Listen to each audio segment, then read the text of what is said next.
60 வருஷமா இங்க இருக்கோம் சார். 50 வருஷமா நாங்க இருக்கோம். நாங்க கல்யாணம் ஆகி எல்லாமே இங்க இருக்கிறாங்க. இங்க தான் படிக்கிறாங்க. இப்போ நாங்க வரவங்க தமிழ்நாட்டுல ஒரு இடம் கொடுத்தா அவங்களுக்கு எல்லாமே பண்றீங்க. நான் எங்கே உரிமை இல்லையா? வீடு இப்போ இது அரசு பொறுப்போக்குன்றாங்க, ஆத்து பொறுப்போக்குன்றாங்க. இத்தனை வருஷமா இது ஆத்து பொறுப்போக்குன்னு யாருக்கும் தெரியாதா? ஏன் ரேஷன் கார்டு கொடுக்கணும், ஏன் வரி கொடுக்கணும், நாங்க ஓட்டு ஏன் போடணும், ஸ்மார்ட் கார்டு ஏன் கொடுக்கணும்? நாங்க எல்லாமே இங்க கொடுத்துட்டு உங்களுக்கு இடம் இல்லைன்னா நாங்க எங்க போவோம்? சரி, ஏன்னா இது நாங்க இது இப்ப எங்க உழைப்பு மொத்தமா போட்டு இந்த வீட்டை நாங்க கட்டிக்கிறோம். இப்ப நாங்க எங்க போவோம்? இதை எங்களால இன்னொரு வாட்டி ஒரு இடம் வாங்கி எங்களால வீடு கட்ட முடியுமா? சொல்லுங்க. ஒரு மனசாட்சி அதிகாரிங்க ரொம்ப அராஜகம்.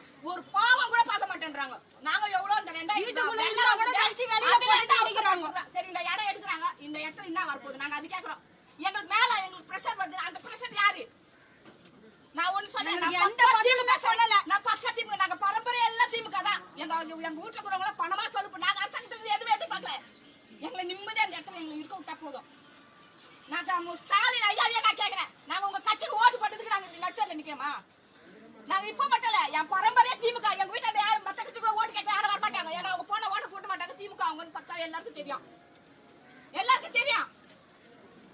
இந்த வாட்டி எலெக்ஷன் கூட அவ்வளவு நாளா நாங்க 10 வருஷமா கஷ்டப்படுறோம். யாரும் எங்களுக்கு எந்த உதவியும் பண்ணல. அனுபவிக்கணுமா? நாங்க 10 வருஷமா நாங்க கஷ்டப்பட்டு இந்த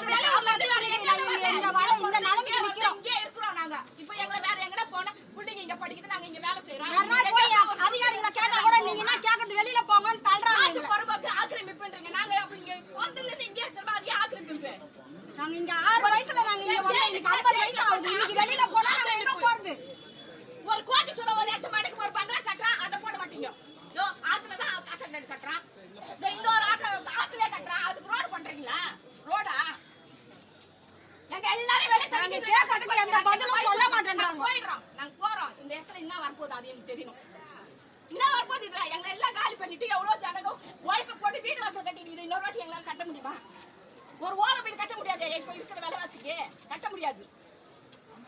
மொத்தம் போட்டுட்டு நாங்க இதை நீங்க பாருங்க. இந்த வீட்டை இடிச்சுட்டு எங்களால இன்னொரு வாட்டி கட்ட முடியுமா பாருங்க. பையன் இதுல இருக்கிற பையன் காது கேட்காது, வாய் பேசாது. அவன் இன்னொரு வாட்டி போய் ஒரு 10,000 ரூபாய்க்கு எங்க போய் கஷ்டப்பட்டு வீடு கட்ட முடியுமா? எவ்வளவு ஒழுக்கல கூரை வீட்டுல தான் இருந்தோம். என் பிள்ளைங்க வாழணும்னு எவ்வளவு கஷ்டப்பட்டு இந்த வீட்டை கட்டினாரு. என் பிள்ளை வாயும் பேசாது, காதும் கேட்காது. அது எங்க போய் உழைக்கும்? இப்பதான் அவங்க ஒரு கல்யாணம் பொண்ணு கெஞ்சி கெஞ்சி கூத்தாடி ஒரு பொண்ணை கட்டணும். இப்ப அராஜகம் பண்றாங்க இந்த போலீஸ் அதிகாரிகள். வீடு கேட்டா எங்க இல்லன்றாங்க. 10 பேருக்கு இங்க வீடு இல்ல.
அடுத்த வீடு இறக்குறேன். அது 57 வந்து மோட்டர்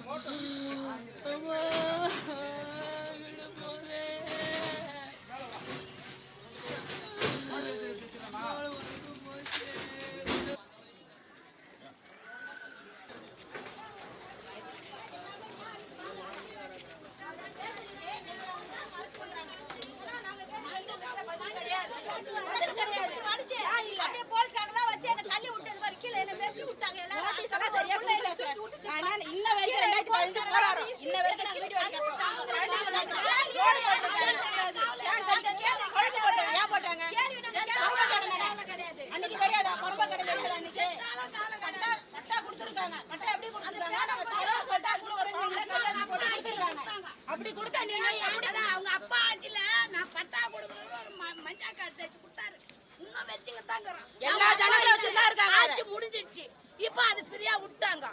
இப்ப அதுல இருந்து நாங்க வாழ்ந்துகிட்டு தான் வரோம். வாயிறவங்களுக்கு இந்த மாதிரி வெந்நீர் வச்சு ஊத்தி கொள்றாங்க. கரை கூட அவங்க ஃபீல்ட்ல தான் எங்களுக்கு போட்டு கல்லு போட்டு போனாங்க. அந்த கல்லுக்கு அந்த கரையை தூக்குந்தா அவங்க அப்பா ஆட்சி போட்டாங்க. அவங்க அப்பா தான் போயிட்டாரு. அந்த கரை அந்த அதெல்லாம் செல்லுபடி அந்த ஆளு தான் அந்த கரையை தூக்குனாரு. அந்த ஆள் தான் எங்களை தைரியப்படுத்தினாரு. ஆனா இன்னைக்கு வந்து இவரு இவ்வளவு கோலம் பண்றாரு. அவரு நல்லா இருப்பாரு. அவர் நாட்டுல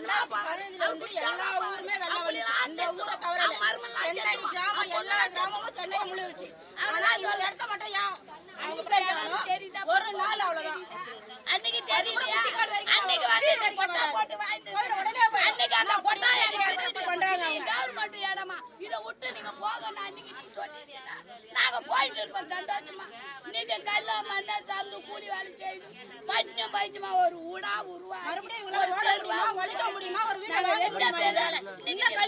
ஒரு ஏக்கரை என்ன வீட்டுக்கு போ மணல வச்சா வைக்கிறாங்க. இல்லன்னா அப்படியே இடிக்கிறாங்க. எங்களுக்கு எதுவுமே இன்னும் வரல. அந்த அதிகாரி வரவங்க யாருமே எங்களுக்கு சொல்லல. நீங்க உங்களுக்கு வீடு அலாட் பண்ணிக்கிறேன்னு சொல்லலையே. எங்களுக்கு இடம் கொடுக்கும். நாங்க அங்கதான் அதுதான் நாங்க போறோம். நாங்க கேட்டுதான் போராட்டம் பண்ணிட்டு வரோம். நாங்க இதை பண்ணா வந்து லேத்துல இருந்து வந்து அராஜாவா எங்க வீடு லைசன்ஸ்றாங்க. இடிச்சு அப்படியே சாமான எடுக்கிறாங்க. இல்ல அப்படியே இடிக்கிறாங்க. ஆளுங்க தூக்கி அப்படியே உட்கார வச்சிருக்காங்க. எவ்வளவு கஷ்டப்படுறாங்க. எவ்வளவு கஷ்டப்படுறாங்க. பேச விட மாட்டேன்றாங்க. நாங்க கேள்வி கேட்கிறோம். ஏன் எங்களுக்கு வீட்டு வரி கொடுத்தீங்க? ஏன் ஓட்டு வரி கொடுத்தீங்க? ஏன் தண்ணி வரி போட்டீங்க? எல்லாத்தையும் நாங்க கேள்வி கேட்கிறோம். அந்த கேள்விக்கு அரசாங்கம் பதில் சொல்ல மாட்டேன்றாங்க. காசா கிராண்டுக்கு இங்க என்ன வேலை? ஏன் காசா கிராண்டு இங்க வருது? அவங்கள ஒரு படி பண்ணு எடுக்க முடியுமா அவங்களால? இத்தனை பேர் மக்கள் இருக்காங்க. 700 வீடு இருக்கு. 700 வீடு அசால்ட்டா பணம் வாங்குறாங்க. அதனால காசா கிராண்டு பணம் வரதால அவங்க வாங்கிக்கிட்டு அவங்க போயிடுவாங்க. எங்க மக்கள் எங்க போறது? எங்க பிள்ளை படிப்பு எங்க போறது? 2 பிள்ளைங்க பெற்று வச்சுக்கிற பொம்பளை பிள்ளைங்க அந்த இடத்துல நான் போய் இருக்க முடியுமா? கஞ்சா விக்கிறானுங்க, சரக்கு அடிக்கிறானுங்க, கொலை பண்ணி போறானுங்க. அந்த இடத்துல என் பொம்பளை பிள்ளைங்க வச்சு நான் எப்படி இருக்க முடியும்? அந்த வாழ்வாதார இடத்துல இங்க அன்னைக்கு முள்ளுக்கடா இருந்தது. நாங்க இன்னைக்கு வாழ்வாதார